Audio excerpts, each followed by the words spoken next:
새벽 3시 17분입니다. 박도연은 잠에서 깼습니다. 40년간 지하철 기관사로 일하며 몸에 밴 정확한 시간 감각이었습니다. 톡톡톡.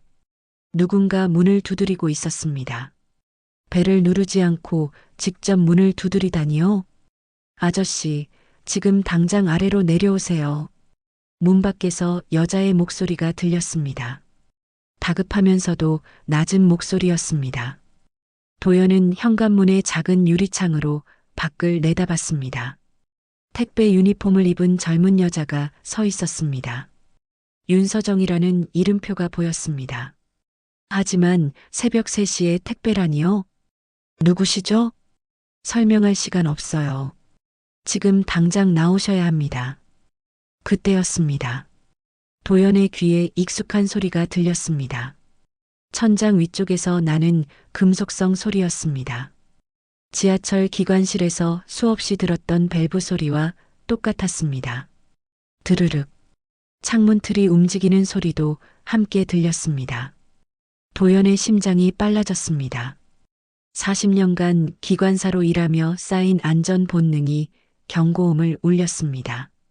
뭔가 잘못됐다. 도연은 서둘러 옷을 걸쳤습니다.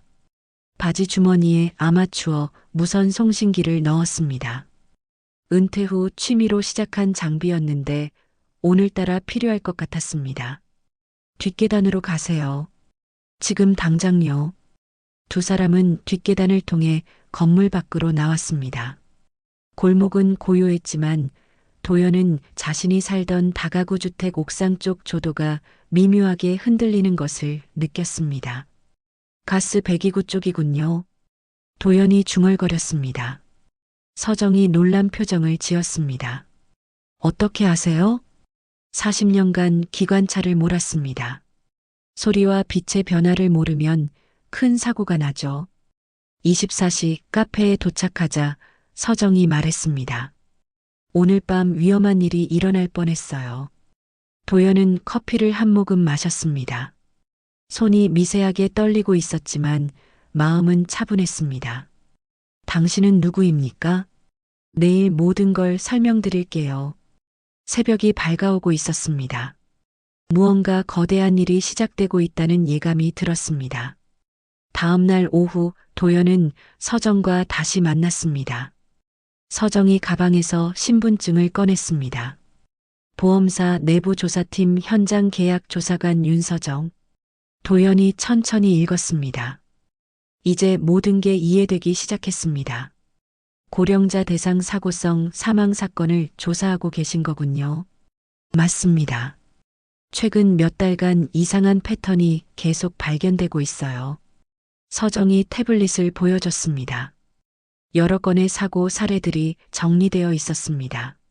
모두 고령자분들이고 사고 직전에 고액보험에 가입했다는 공통점이 있어요. 도연은 화면을 차근차근 살펴봤습니다. 보험 설계사가 같은 사람이네요. 도연이 한 이름을 가리키며 말했습니다. 최미소라는 이름이었습니다. 네, 바로 그 사람이 핵심 인물이에요. 그런데 최미소 씨와 연결된 또 다른 사람이 있어요. 이주원이라는. 도연의 얼굴이 굳어졌습니다. 이주원은 제 조카입니다. 누나의 아들이죠. 그리고 최미소는 주원이의 아내입니다. 서정의 얼굴이 심각해졌습니다. 아저씨, 혹시 최근에 보험 가입을 권유받은 적 있으세요? 도연은 2달 전 주원이 집에 왔던 일을 떠올렸습니다. 있었습니다. 주원이가 재개발 얘기를 하면서 집을 팔자고 했고 미소가 안전을 위해 보험부터 들자고 했었죠. 어떤 종류의 보험이었나요? 고액 생명보험이었습니다. 사고나 질병에 대비한다면서. 서정의 표정이 더욱 심각해졌습니다. 아저씨, 위험합니다. 오늘 밤 가스 누출과 추락이 조합된 사고가 일어날 뻔했어요. 도연의 가슴이 철렁했습니다. 조카와 조카 며느리가 자신을 죽이려 했다는 뜻인지요? 정말 그런 건가요? 도연의 목소리가 떨렸습니다. 40년간 기관차를 몰며 수많은 위험 상황을 겪어봤지만 가족으로부터의 배신은 예상하지 못했습니다. 증거들이 계속 쌓이고 있어요. 하지만 아직 결정적인 건 없어요.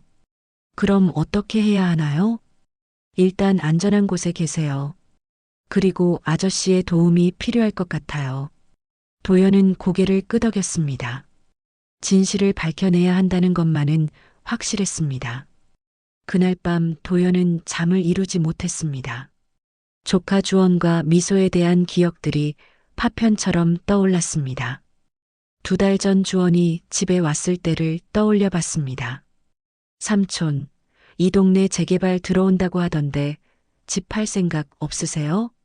주원의 목소리가 평소와 달랐습니다. 조금 초조해 보였죠. 아직 팔 생각 없다. 도연이 대답했을 때 주원의 표정이 잠깐 어두워졌던 것도 기억났습니다. 그럼 일단 삼촌 안전부터 챙겨야겠어요. 미소가 끼어들며 말했습니다. 요즘 고령자 사고가 많잖아요. 보험 하나 들어두시면 마음이 편할 거예요. 그때 미소가 보험 조건을 너무나 구체적으로 설명했던 것이 이상했습니다. 가스 사고, 추락 사고, 화재 등을 자세히 언급했었죠. 도연은 일어나서 보일러실로 갔습니다. 안전 점검표를 꺼내서 확인했습니다. 이상하다.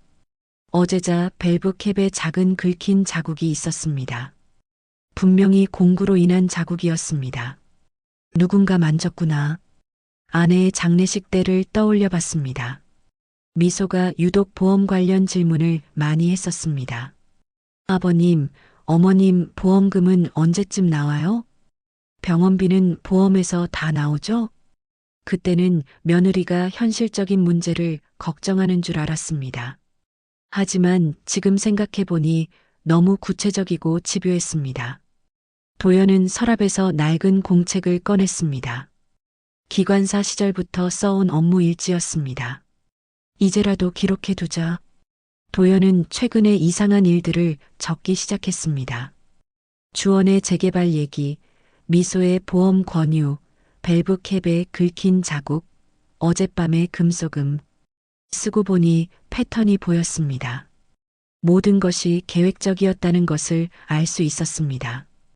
40년간 기관차 사고를 예방해 왔는데 정작 내 집에서 사고가 날 뻔했다니. 도연은 씁쓸한 웃음을 지었습니다. 하지만 포기할 생각은 없었습니다. 핸드폰을 들고 서정에게 문자를 보냈습니다. 내일 만나요. 제안할 게 있습니다. 무슨 제안인가요? 사고를 원하는 쪽이 움직이게 만드는 겁니다. 다음 날 아침이 밝았습니다. 도연은 오랜만에 활력을 느꼈습니다. 40년간 쌓인 경험과 지식을 총동원할 때가 온 것 같았습니다. 다음 날 오전 서정과 만났습니다. 도연은 밤새 생각한 계획을 설명했습니다. 저희가 당하기만 할 필요는 없습니다. 상대방이 다시 움직이게 만드는 겁니다. 도연이 가방에서 작은 장비들을 꺼내 보여줬습니다. 이 송신기들로 진동과 개폐를 감지할 수 있습니다. 가스 배기구와 창틀에 부착하면 누군가 건드릴 때마다 신호가 와요. 서정이 관심 있게 지켜봤습니다. 그것만으론 부족하지 않을까요? 물론입니다. 그래서 당신의 도움이 필요해요. 제가 뭘 할 수 있을까요? 위장 택배 상자를 만드는 겁니다. 상자 안에 피놀 카메라와 데시벨 센서를 넣어서 현장의 모든 소리와 영상을 기록하는 거죠. 서정의 눈이 반짝였습니다. 그리고 지구대와 사전 협조를 해두는 겁니다. 실시간으로 음성과 영상을 경찰서로 중계하는 거죠. 조사관 신분으로는 가능할 것 같아요. 마지막으로 제가 평소 하는 라디오 교신 일지를 활용합니다. 정확한 시간대별로 증거를 남기는 거죠. 서정이 고개를 끄덕였습니다. 언제 실행할 건가요? 오늘 밤입니다. 상대방이 제시도할 가능성이 높거든요. 위험하지 않을까요? 40년간 기관차를 몰며 배운 게 있습니다. 위험을 예상하고 대비하는 것이죠. 두 사람은 오후 내내 장비를 준비했습니다. 도연은 송신기들을 점검하고 주파수를 맞췄습니다. 서정은 경찰서에 연락해서 협조 체계를 구축했습니다. 피놀 카메라는 회사에서 조사용으로 쓰는 게 있어요. 데시벨 센서도 함께 가져올게요. 해가 지면서 두 사람의 준비가 완료됐습니다. 성공할 것 같아요? 서정이 마지막으로 물었습니다. 40년간 무사고였습니다. 이번에도 마찬가지일 거예요. 도연의 말에는 확신이 있었습니다. 기관사로서의 자부심과 경험이 그에게 용기를 주고 있었습니다. 밤이 되면서 함정이 작동하기 시작했습니다. 과연 상대방이 움직일까요? 다음 날 오후 2시였습니다. 도연은 집에서 평소와 같이 라디오 교신을 하고 있었습니다. 똑똑똑. 문을 두드리는 소리가 들렸습니다. 삼촌, 저예요. 주원이에요. 도연의 가슴이 뛰기 시작했습니다. 드디어 상대방이 움직이기 시작한 것입니다. 들어와라. 주원과 미소가 함께 들어왔습니다. 삼촌, 혹시 가스 냄새 안 나세요? 주원이 코를 킁킁거리며 말했습니다. 그 순간 도연의 송신기에서 작은 진동이 감지됐습니다. 가스 냄새요? 네, 좀 이상한데요. 같이 확인해 볼까요? 미소가 도연의 팔을 잡으며 창문 쪽으로 유도했습니다. 여기서 냄새가 나는 것 같아요. 미소가 가스밸브 근처를 가리켰습니다. 삼촌은 계세요. 제가 볼게요.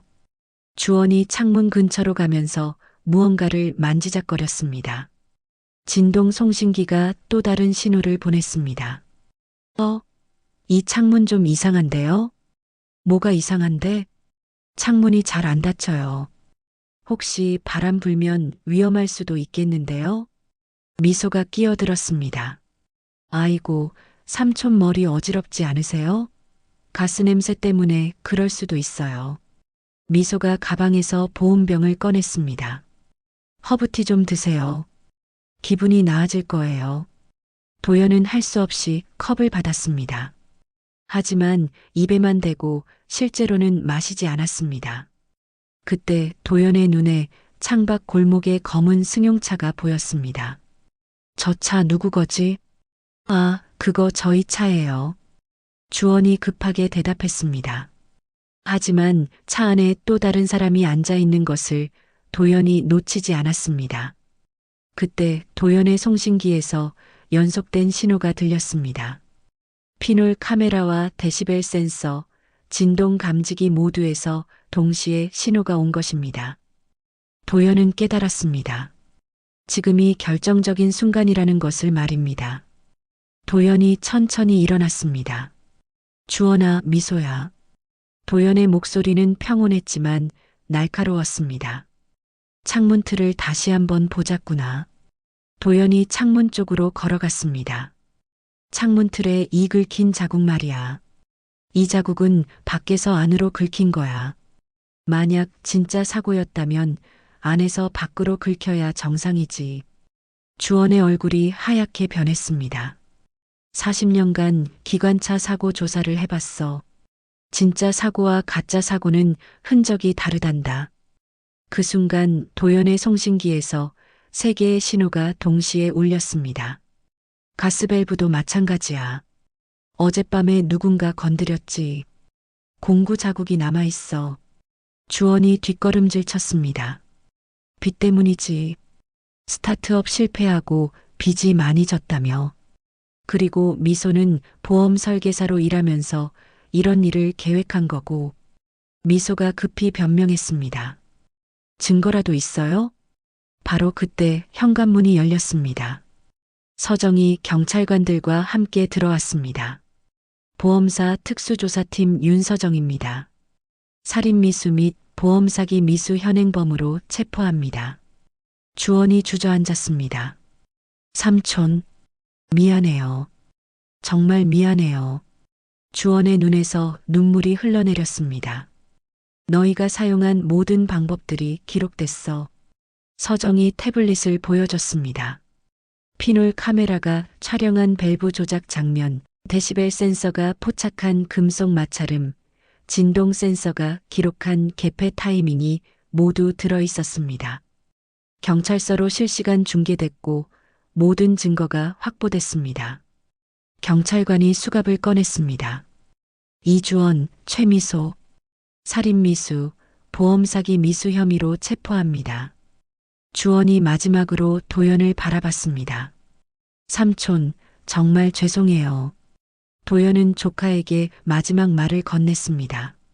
주원아, 다음에는 내가 스스로 일어날 차례야. 도연의 목소리는 담담했지만 그 속에는 40년간 무사고 기관사로 살아온 사람의 신념이 담겨 있었습니다. 한 달이 지났습니다. 주원은 결국 모든 것을 자백했습니다. 미소는 끝까지 부인했지만 증거들이 너무 명확했습니다. 도연은 카페에서 서정과 마지막 만남을 가졌습니다. 회사에서 정규직 전환 제의가 들어왔어요. 서정이 기쁜 표정으로 말했습니다. 축하합니다. 그런데 회사에서 아저씨에게도 제안이 있어요. 현장 안전 자문관으로 일해 보시는 거예요.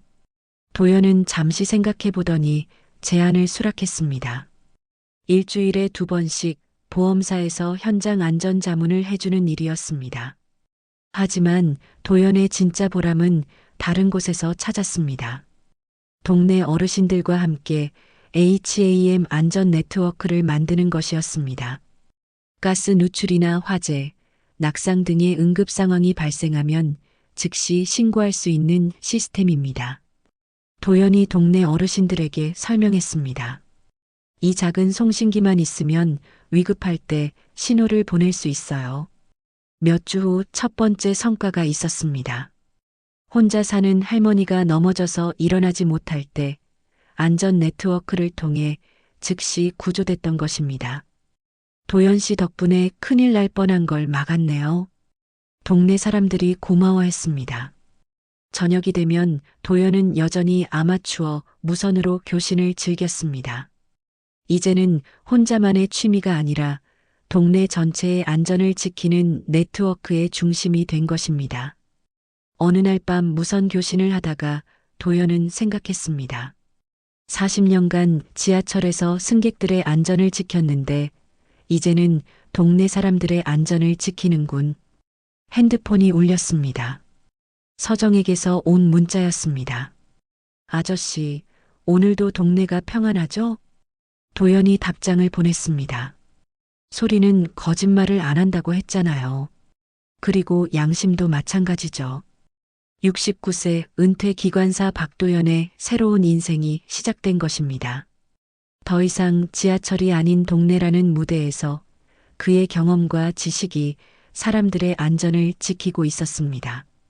나이가 들어도 할 수 있는 일이 있구나. 경험이라는 건 정말 소중한 자산이야. 그렇게 지하철 기관사의 감각은 동네 안전지킴이의 직감으로 이어졌습니다. 40년간 쌓인 안전에 대한 철학이 새로운 무대에서 빛을 발하기 시작한 것입니다.